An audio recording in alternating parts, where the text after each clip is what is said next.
ایک خاتون نبی علیہ السلام کے پاس آئی، اے اللہ کے نبی صلی اللہ علیہ وسلم، مجھ سے بڑا گناہ سرزد ہو گیا۔ نبی علیہ السلام نے چہرہ انور دوسری طرف کر لیا۔ وہ ادھر سے آ کر اس نے پھر یہی بات کی۔ نبی علیہ السلام نے چہرہ انور پھر اور طرف کر لیا۔ اس نے پھر آ کر یہی بات کہی۔ پھر نبی علیہ السلام چہرہ انور چوتھی طرف کر لیا۔ اس نے پھر آ کر یہی بات کا اقرار کیا کہ مجھ سے بڑا گناہ سرزد ہو گیا ہے۔ اصل میں نبی علیہ السلام اس سے 4 مرتبہ کہلوانا چاہتے تھے۔ اگر ایک دفعہ کہتی تو کام معاف ہو جاتا۔ اب چونکہ اس نے 4 مرتبہ گواہی دے دی تھی تو نبی علیہ السلام نے فرمایا کہ تجھے کوئی شک ہو گیا ہوگا، وہم ہو گیا ہوگا۔ اس نے کہا اللہ کے نبی صلی اللہ علیہ وسلم، وہم والی کوئی بات نہیں، میں نے بڑا گناہ کیا اور اس وقت بچہ میرے پیٹ میں پل رہا ہے، میں بچے کی ماں بننے والی ہوں، کوئی شک والی بات نہیں ہے۔ تو نبی علیہ السلام نے فرمایا اچھا، جب تک بچے کی ولادت نہیں ہو جاتی تم جاؤ، جب ولادت ہو جائے پھر میرے پاس آنا۔ یہ عورت اپنے گھر واپس چلی گئی۔ آپ غور کریں، اس عورت کے سر پہ پولیس مسلط نہیں تھی، یہ کہیں جیل کے کمرے میں بند نہیں تھی، یہ اپنے گھر میں تھی۔ اگر یہ چاہتی وہاں سے کہیں چلی جاؤں دور تو یہ اپنے ہسبینڈ کے ساتھ کسی اور بستی میں جا کے رہ جاتی، مگر یہ بھاگی نہیں اور اپنی بات سے پیچھے بھی نہیں ہٹی۔ جب بچے کی ولادت ہو گئی تو اپنے بچے کو لے کے پھر نبی علیہ السلام کی خدمت میں آئی۔ اے اللہ کے حبیب صلی اللہ علیہ وسلم، میرا بچہ پیدا ہو گیا ہے، بیٹا پیدا ہوا ہے، اور میں آئی ہوں کہ آپ مجھے پاک کر دیجئے، میں قیامت کے دن اللہ کے سامنے ناپاک حالت میں نہیں جانا چاہتی۔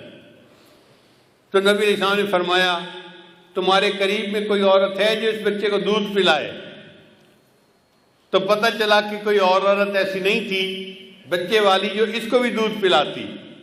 اس زمانے میں ڈبوں کے دودھ تو ہوتے نہیں تھے، مائیں دودھ پلاتی تھی، تو کوئی اور عورت قریب نہیں تھی۔ تو نبی علیہ السلام نے فرمایا اچھا تم جاؤ اور بچے کو اتنی دیر دودھ پلاؤ کہ یہ دودھ کی بجائے کھانے کی چیزیں کھانے لگ جائے، سالڈ لینا شروع کر دے۔ وہ عورت گھر واپس آ گئی اپنے بچے کو لے کے۔ اب اس کے پاس 2 سال کا وقت تھا، چونکہ دودھ پلانے کی عمر عامین یومین کاملین 2 سال پورے ہوتی ہے۔ اس عورت نے بچے کو 2 سال دودھ پلایا تو بچہ اتنا بڑا ہو گیا کہ وہ روٹی کا ٹکڑا کھانے کے قابل ہو گیا۔ چنانچہ وہ اپنے بچے کو اس حال میں لائی کہ بچے کے ہاتھ میں روٹی کا ٹکڑا تھا اور بچہ روٹی کا ٹکڑا کھا رہا تھا۔ یہ پروف تھا اے اللہ کے نبی صلی اللہ علیہ وسلم، اب میرا بچہ دودھ کا محتاج نہیں رہا۔ اے اللہ کے نبی صلی اللہ علیہ وسلم، میرے اوپر حد جاری کیجئے اور مجھے پاک کر دیجئے۔ اس کا مطلب یہ کہ اس عورت کے دل میں ایک آگ لگی ہوئی تھی، ندامت کی، شرمندگی کی، کہ میں گناہ تو کر بیٹھی ہوں لیکن میں اس گناہ کی حالت میں اپنے رب کے سامنے نہیں جانا چاہتی۔ میں چاہتی ہوں کہ میرا اللہ میرے گناہ کو دنیا میں معاف کر دے اور میں آخرت کی ذلت سے بچ جاؤں۔ چنانچہ نبی علیہ السلام نے اس عورت کو رجم کرنے کا حکم دیا۔ حضرت عمر رضی اللہ عنہ نے جب اس عورت کو پتھر مارا تو خون کا کوئی چھینٹا ان کے کپڑے پر آ کر گرا، تو انہوں نے اس عورت کو کہا یہ کتنی ایسی ہے اور ویسی ہے، اپنے قبیلے کو بھی بدنام کیا، ماں باپ کو بھی بدنام کیا، اور ایسی حرکت کرنے پہ تجھے شرم نہیں آئی؟